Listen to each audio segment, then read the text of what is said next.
Boa tarde, queridos irmãos, queridas irmãs. Abordaremos hoje um tema que está muito atual. Basta observarmos a quantidade de espíritos reencarnados comprometidos com a evolução. Claro que tentaremos falar à luz do Espiritismo a questão dos problemas mentais, problemas de distúrbios que não permitem uma perfeita conexão entre o espírito e o corpo físico. Não vamos entrar propriamente na questão patológica, porque não é a nossa área de ação, embora recebamos muitos irmãos com esses problemas que atendemos dentro do âmbito do espiritismo e daquilo que a casa espírita pode oferecer. Bem, meus irmãos, não existe causa sem efeito e efeito sem causa.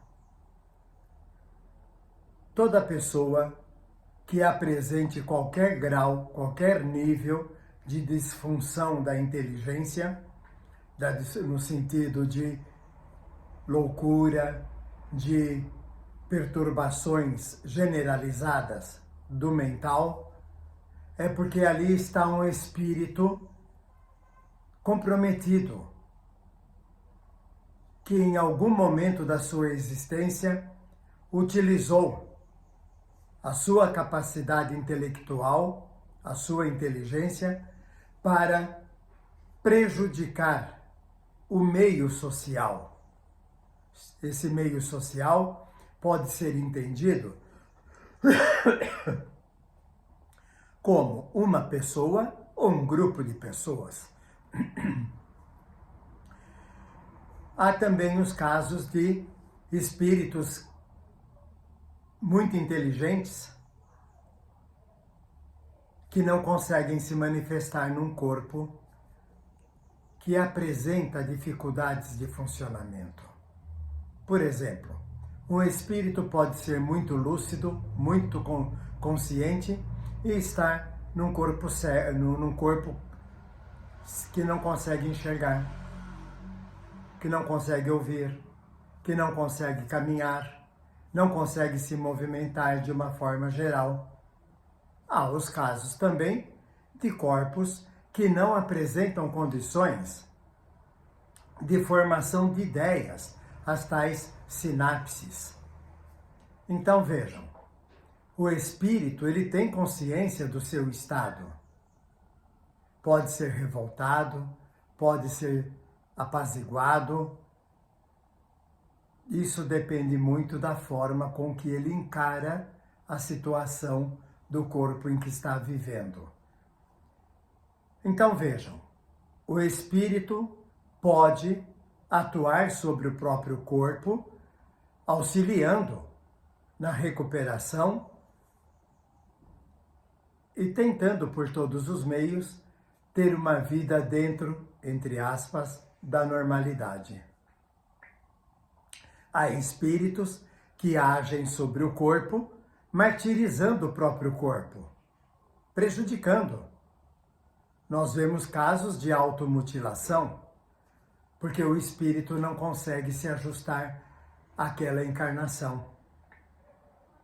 Mas repetimos, sempre há a possibilidade, a oportunidade para o espírito de observar o que está acontecendo e, gradativamente, aos poucos, com paciência, com tolerância, ele irá se libertando daquilo que ele traz de idades pretéritas, em que ele precisa, na encarnação, em desajuste mental, organizar, criar novas condições de vida.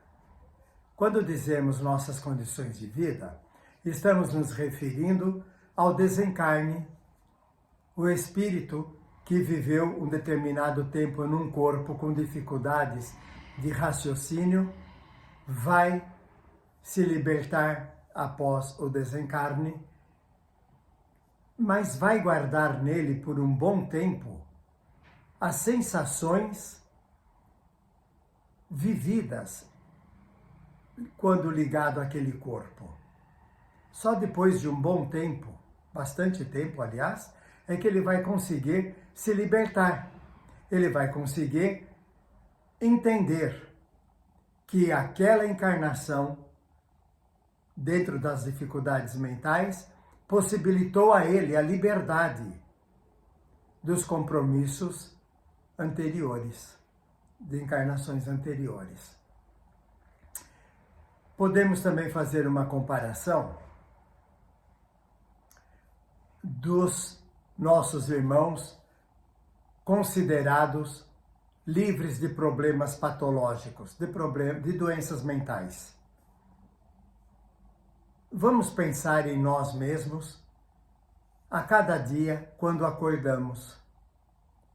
Temos uma sensação de que não sabemos exatamente, não estamos bem despertos. Então parece que estamos meio perturbados, meio sem saber o que fazer. Precisamos de alguns segundos para retomarmos o nosso posicionamento orgânico, as nossas atividades. Com o espírito numa encarnação que apresente problemas de ordens mentais, sejam eles quais forem, viu? Existe isso também. O espírito, ao se desligar, ele tem a sensação de que alguma coisa aconteceu, algo não estava correto, situações não estavam bem coordenadas, e aos poucos ele irá restabelecendo o seu equilíbrio. Mas sempre permanecerá nele, depois dessa consciência, que aquela encarnação não foi uma punição, foi sim uma oportunidade de recuperação. É claro, meus irmãos, que durante a vida física, a pessoa, ou melhor, desculpem, o espírito encarnado encontrará todas as dificuldades para se fazer entender. A família não compreende, a sociedade não compreende, a medicina não consegue eliminar o problema. Então, para o espírito, essa encarnação é uma situação vexatória, de humilhação mesmo, porque ele não consegue, quando ligado ao corpo que apresenta o problema, ele não consegue entender que, na realidade, ao reencarnar, antes mesmo da reencarnação, ele foi informado que seria assim. Ele sabe que passaria por esses problemas. O que nos dá também a sensação de que não podemos olhar para esses irmãos e achá-los uns coitadinhos. É claro que não queremos que sofram, mas temos que ter razão, pé no chão, para entendermos que ali está um espírito comprometido com a evolução e que aquela reencarnação apresentando dificuldades é a grande oportunidade para que ele recomece, retome em algum momento a sua jornada evolutiva. Podemos ainda ir um pouco além. Durante o tempo que ele está, ou que esteve, ligado a um corpo com esse comprometimento mental, ele também está dentro da jornada evolutiva, só que ele enxerga de maneira negativa. Ele enxerga como uma punição, como um castigo. E ele não se considera capaz, merecedor, de ser castigado. Mas isso, com o tempo, ele irá abrindo seus horizontes mentais e compreendendo, sim, que aquela foi uma excelente oportunidade de reorganização. Nas casas espíritas, na nossa, por exemplo, recebemos muitos irmãos com transtornos.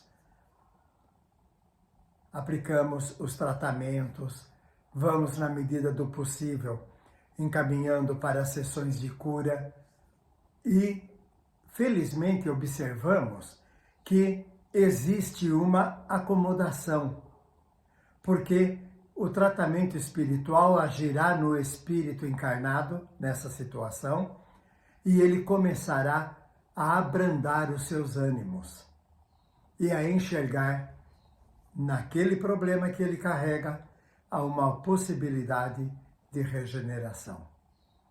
Paz a todos, até a próxima vez.